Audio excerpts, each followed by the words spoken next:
2026 বিধানসভা ভোটের আগে সরগরম রাজ্য রাজনীতি, কিন্তু রাজনৈতিক উত্তেজনার মাঝেই প্রেমের জোয়ারে ভেসে নতুন জীবনের পথে পা বাড়ালেন বিজেপি নেতা কৌস্তব বাগচি। আইনি বিয়েটা সেরে ফেলেছিলেন আগেই, গত বছর ডিসেম্বরে। বর্ষপূর্তির আগেই সামাজিক বিয়েটাও সেরে নিলেন কৌস্তব। রেজিস্ট্রি ম্যারেজের পর এবার ছাদনা তলায় মালাবদল সেরে সিঁদুর দান সুসম্পন্ন করলেন। একেবারে হিন্দু রীতিনীতি মেনে বুধবার রাতে 4 হাত 1 হল কৌস্তব আর তার সহধর্মিনী প্রীতিকর বাগচির। 2022 মুখ্যমন্ত্রী মমতা বন্দ্যোপাধ্যায়কে হারানোর প্রতিজ্ঞা করে মাথা মুড়িয়েছিলেন কৌস্তব। ন্যাড়া মাথাতেই টোপর পরে বিয়ে সারলেন। সেই নিয়ে অবশ্য কোনো আফসোস নেই কৌস্তব বা প্রীতির মধ্যেও। কংগ্রেসে যোগ দিয়ে রাজনীতিতে হাতেখড়ি কৌস্তবের। তারপর দল বদলে পদ্ম শিবিরে যোগ দেন। ভালোবাসার এই নতুন অধ্যায়ে পা দিলেন বিজেপি নেতা, কিন্তু আমোদ প্রমোদের অবকাশ নেই তার হাতে। বিয়ের জন্য মাত্র 5-6 দিনের ছুটি নিয়েছেন দল থেকে। বিয়ে পর্ব শেষ হতে না হতেই ঘুরতে যাওয়ার ফুরসত নেই, বরং কোমর বেঁধে রাজনীতির ময়দানে নেমে পড়তে চান অতি দ্রুত।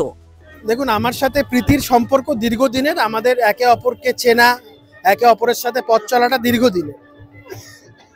আজকে আমাদের একটা সামাজিকভাবে অনুষ্ঠানটা একটা সামাজিক রূপ পাচ্ছে, এটা ঠিক। বিগত দিনে 2025 সালে, এই 2024 সালে 14ই ডিসেম্বর আমাদের আইনগতভাবে রেজিস্ট্রি, যেটাকে বলে কাগজে কলমে বিয়ে, সেটা সম্পন্ন হয়ে গেছে।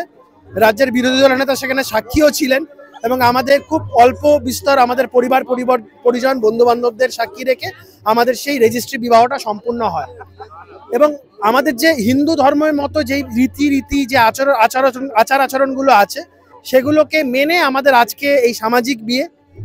আমরা খুব খুশি যে আমাদের পরিজন বন্ধু বান্ধব সবাই আমাদের পাশে আছে। ইতিমধ্যে অনেকেই অভিনন্দন জানিয়েছেন রাজনৈতিক জগতের, আমাদের আইনের জগতের বহু মানুষজন। আমরা সবার কাছে কৃতজ্ঞ, সবার কাছে প্রার্থনা করব, সবার কাছে করজোড়ে অনুরোধ করব আমাদের জন্য যেন তারা এটা প্রার্থনা করে যাতে আগামী দিন আমরা খুব ভালোভাবে থাকতে পারি। প্রীতির প্রতি আমি অত্যন্ত কৃতজ্ঞ, কারণ আমার জীবনের অন্যতম কঠিনতম সিদ্ধান্তগুলো নেওয়ার সময় আমার পাশে ছিল। যেমন 2023 সালে মার্চ মাসে যখন আমি গ্রেপ্তার হই, এবং গ্রেপ্তার হওয়ার পরে যেমন একটা কঠিন সিদ্ধান্ত নিই যে সরকারের পতন না হওয়া অবধি আমি মাথায় চুল গজাবো না। এই সিদ্ধান্তে আমার মা, বাবা এবং আমার খুব কাছের বন্ধু বান্ধব তারা যেমন পাশে ছিলেন, প্রীতি একইভাবে দৃঢ়ভাবে আমার পাশে ছিলেন। এবং প্রীতি হচ্ছে সেই ব্যক্তি যাকে প্রথম আমি আমার এই সিদ্ধান্তের কথা বলি। তাদের এই দৃঢ়তা যদি না থাকতো, আমি আমার সিদ্ধান্তে অটল থাকতে পারতাম না। তাই আমি আবারও বলছি, একসাথে পথ চলা আমাদের আজ থেকে নয়, হয়তো এটা আজকে নতুন একটা সামাজিকভাবে রূপ পেল।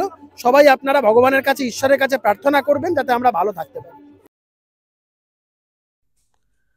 2026 মমতা বন্দ্যোপাধ্যায়কে বাংলার মসনদ থেকে হটানোর যে প্রতিজ্ঞা নিয়ে মাথা নাড়া করেছিলেন কৌস্তব, সেটাই এই মুহূর্তে তার প্রাইম ফোকাসে।